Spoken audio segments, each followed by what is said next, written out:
මේ රටේ මුදල් අමාත්‍යාංශයේ ගිණුමෙන් සල්ලි කියලා තියෙනවා. අය වෙන තැනකින් නෙවෙයි. මීට පෙර ණය ගෙව්වේ මහ බැංකුවේ. දැන් ඒක අලුත් පනතක් දෙක මුදල් අමාත්‍යාංශයට ලැබිලා තියෙනවා.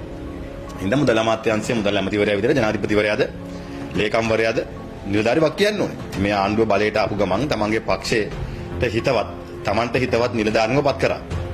අවසාන ප්‍රතිඵලය තමයි සමස්ත රාජ්‍ය යාන්ත්‍රණයම කඩාගෙන වැටෙනවා පමණක් නෙවෙයි, තමන්ට හිතන ගිණුම් වලට රජයේ මුදල් දාගන්න තැනට වැටලා තියෙනවා. ඒ හින්දා අපි කරුණා කරලා එක පැත්තෙන් ගල්ලංගුරු වංචාව යට ගහන්න ආණ්ඩුව උපරිම උත්සාහයක් දරනවා.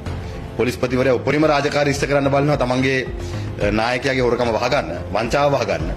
ඒ පාඩුව ජනතාව පිට දානවා. දැන් අනිත් පැත්තෙන් ලෝක වෙළඳ පොලේ වැඩියෙන්ම මුදල් වියදම් කළ තෙල් අරන් තියෙන ලංකාව. වාර්තාවකුත් තියලා තියෙන මේ යන ජාත්‍යන්තර වාර්තාවට අනුව මැද පෙරදිග යුද්ධයේ වැඩියෙන්ම මුදලකට තෙල් ගත්තු රට බවට අපි ඉතිහාසගත වෙලා තියෙනවා. දැන් බලන්න යනකොට මුදල් අමාත්‍යාංශයට ආපු බොරු ඊමේල් එකකට රැවටිලා මුදල් $2 මිලියන 2.5ක් ගිණුමකට දාගෙන තියෙනවා. දැන් කවුද මේවට වග කියන්නේ? අවසානයේ ඒ පාඩුවත් මේ රටේ ජනතාවට මේ ආණ්ඩුව දායි. දැන් එක කාලයක් මහ බැංකුව කඩනකොටත් මේ අය තමයි ආණ්ඩුවේ දූෂණ මර්දන කමිටුව කියලා අපේ පස්සේ හොරු අල්ලනවා කියලා ඇවිල්ලා අපිට නඩුත් දාලා අපි නිදොස් කො නිදහස් වුණා.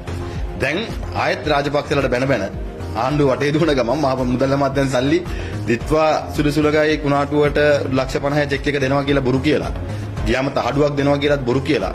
ඒක නොදී හැබැයි ජනාධිපතිවරයා ගෙනලා දීපු චෙක් එකත් සල්ලි නැහැ කියලා රිටර්න් වෙනකොට එහෙම රිටර්න් වුණානේ. චෙක් කැන්සල් වෙලා තිබ්බ සල්ලි නැහැ කියලා. ජනාධිපතිවරයාගේ අතෙන් දීපු චෙක්. එහෙම වෙච්ච රටේ මුදල් අමාත්‍යාංශයට තමන්ගේ ගිණුම් වලට සල්ලි දාගන්න පුළුවන් සල්ලි තියෙනවා. එන්නේ පැහැදිලිවම ජනාධිපතිවරයා මේකට වක් කියන්න ඕනේ. ඔය දාන කොමිෂන් දාන්න මේක කල් දාලා යට ගහ ගන්න මිසක් පරීක්ෂණ කරන්න නෙවෙයි. දැන් මේ සිද්ධිය ගිය අවුරුද්දේ දෙසැම්බර් මාසේ වුණා නම් අද වෙනකම් මොකක්ද ආණ්ඩුව ගත්ත ක්‍රියාමාර්ගය?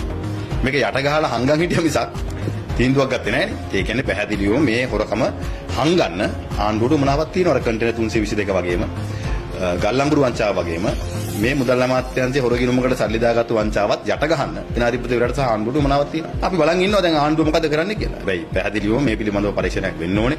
සාධාරණයක් ඉෂ්ට වෙන්න ඕනේ. ගල්ලංගුරු ලංකාවට ගෙන්නවා කියන සමාගම්ට වලට විරුද්ධව මොකද ගත්ත ක්‍රියාමාර්ගය? ආණ්ඩුව සමාගම ආරක්ෂා කරනවා මිසක් වංචාව හොරකම පිළිබඳව හොයන්න කටයුතු කරන්නේ නැහැ. හැබැයි ගෙනාපු සමාගමට ලොකු පාඩුවක් වෙයි හින්දා පව්වැඩිය කියලා නම් කියනවා.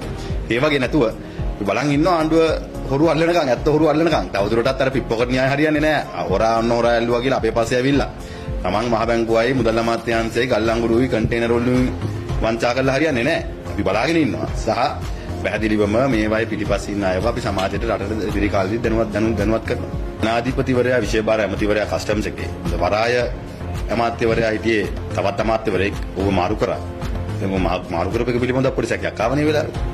හැබැයි රේගුව කියන කස්ටම්ස් එක තියෙන්නේ ජනාධිපතිවරයා යටතේ. ඉතින් ජනාධිපතිවරයාගේ නියෝගයක් නැතුව කන්ටේනර් 323 පන්නන්න බෑ. අර කුඩු කන්ටේනර් දෙක පන්නන්නත් බෑ. එක්ක ජනාධිපතිවරයා පොලිස්පතිවරයා නියෝගයක් දෙන්න ඕනේ. කුඩු කන්ටේනර් දෙක පන්නන්න. මේක 323 පන්නන්න පුළුවන් ජනාධිපතිවරයාට විතරයි. ඒ හින්දා ජනාධිපතිවරයා දැන් ওই පාර්ලිමේන්තුවට අවිල්ලා තින් පැයක් එකමාරක් කතා කරන එකේ ඕකටත් ඒ ආපු වෙලාවක විනාඩි 10ක් 15ක් කියලා විතරේ කියලා යන්න පුළුවන්. ප්‍රශ්නයක් නැහැ.